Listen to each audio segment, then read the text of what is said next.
ay mensahe po ng korupsyon. Ako po ay galing sa pamilya na political dynasty.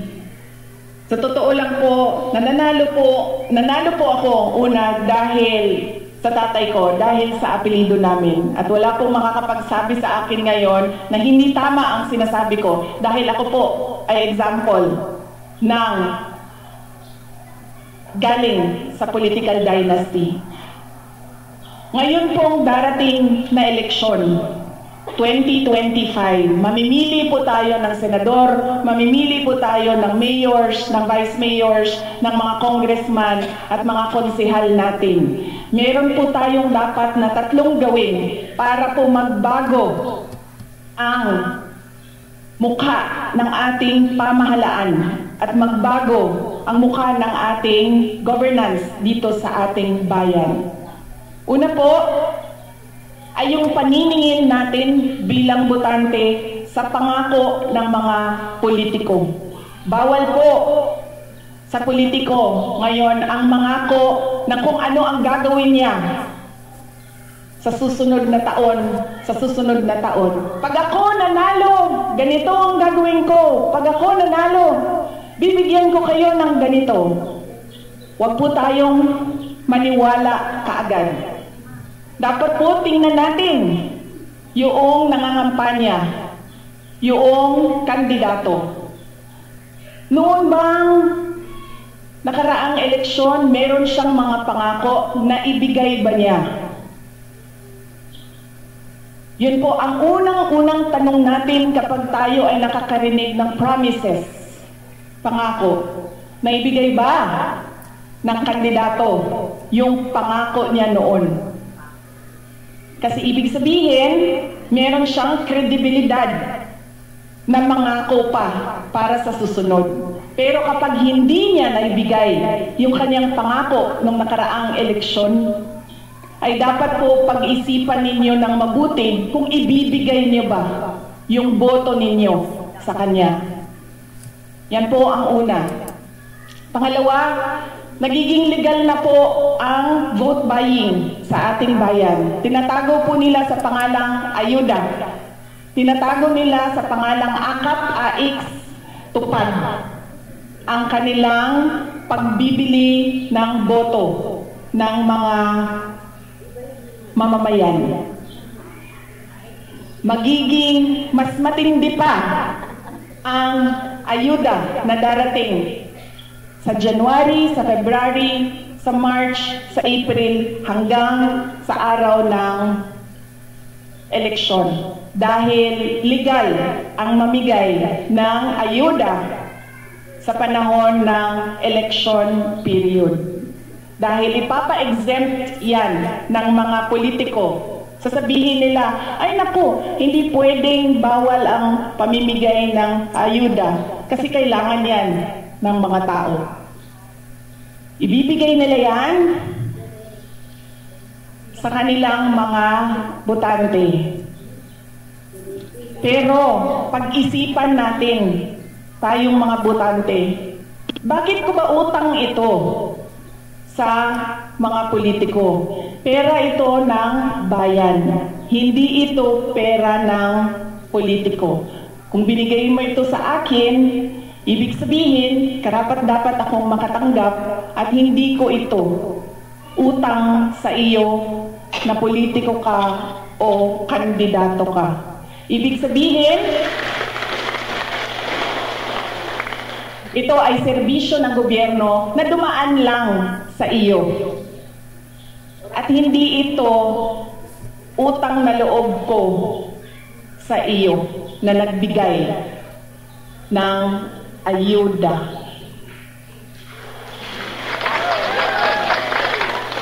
Ang huli po na kailangan natin pag-isipan at hinihingi ko po sa inyo ay hindi po dahil Duterte yung tumatakbo ay automatic po ang boto ninyo. Hindi po dahil galing yan sa pamilya ng mga politiko ay automatic ang boto ninyo. Hindi po dahil galing yan sa anak ni ganitong politiko, kapatid ni ganitong politiko, apo ng ganitong politiko, ay ibigay nyo na kaagad ang boto ninyo. Kailangan po suriin ninyo ng mabuti. Meron ba ito siyang kakayahan maliban sa apelido na ibinigay sa kanya ng Diyos nung siya ay ipinanganak? Yan po ang tanong ninyo kapag kayo ay nakikinig sa kampanya ng mga politiko. Una, ano ang mga pangako na napako? Pangalawa, hindi niyo utang na loob sa kanila ang ayuda. Pangatlo, hindi dahil anak yan ng politiko ay automatic ang boto ninyo. Yan po ang kailangan natin gawin para mabago natin ang mukha ng gobyerno at ng pamahalaan.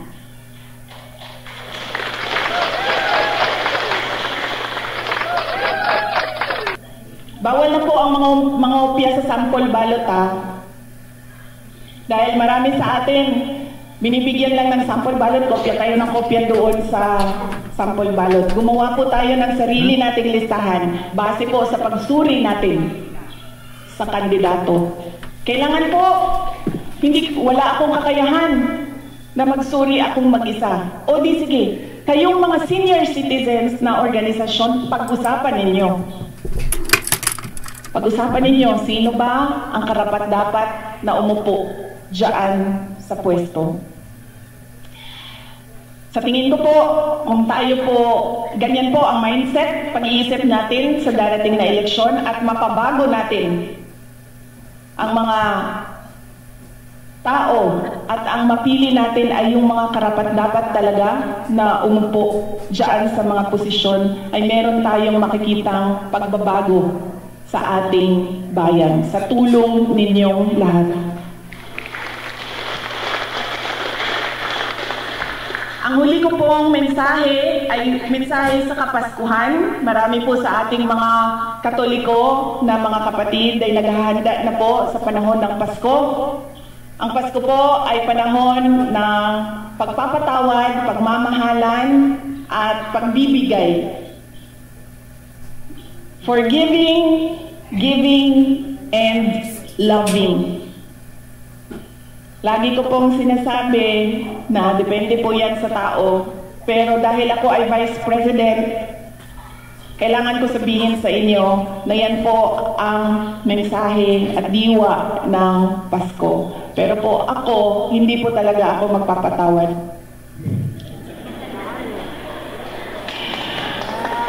Pero kailangan ko sabihin sa inyo na ang Pasko ay panahon ng pagpapatawad. Nasa sa inyo na yan. Kung magpapatawad kayo, dahil iba-iba naman ang tao eh. Diba? Meron sa atin mabilis magpatawad, meron sa atin matagal, at meron sa atin dinadala na talaga sa hukay ang galit.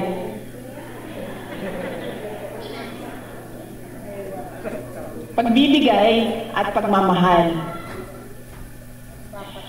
Hindi po kailangan na magara o expensive o lavish ang ating celebration ng Pasko. Dahil po, ang mahalaga po sa Pasko ay hindi po yung kamahal-mahal na lechon. 15,000, 18,000 na lechon, bandehadong daming pansit. Bumabaha ang kanin. Dahil po, aanihin po natin ang masarap na lechon. Kung yun namang kumakain sa harap natin ay masama ang loob nila sa atin. Di po ba? Aanihin natin yung kasarap na pansit na luto natin kung galit sa atin yung kumakain ng pansit. Galit sa atin dahil meron tayong nasabi, meron tayong nagawa, nagtatampo sa atin dahil merong mali tayo. Kaya po, ang mas importante ay Simple ang selebrasyon, pero masaya ang lahat ng tao sa loob ng bahay na nagse-celebrate ng Pasko. Huwag na po yung mga cake, lechon, pansit, bumabaha ang kanin. Ang importante po, masaya sila. Dahil hindi po tama ang Pasko, kumakain sila, pero nandoon yung sakit sa loob ng dibdib nila. Merong dinadala sa damdamin. Kaya paniguraduhin natin na napapaabot natin at napapaalam natin sa ating mga mahal sa buhay ang pagmamahal natin sa kanila. At paniguraduhin natin na sila ay masaya dahil sa atin. Yan po ang mensahe ko sa inyo ngayong Pasko. Ang pagpapatawad po mahalaga sa mga senior citizens dahil po marami po tayong tampo sa ating mga anak, sa ating mga kapatid. Madami pong daladalang hugot tayo. Kaya napakahalaga din po na pag-isipan natin yan ngayong panahon ng Kapaskuhan.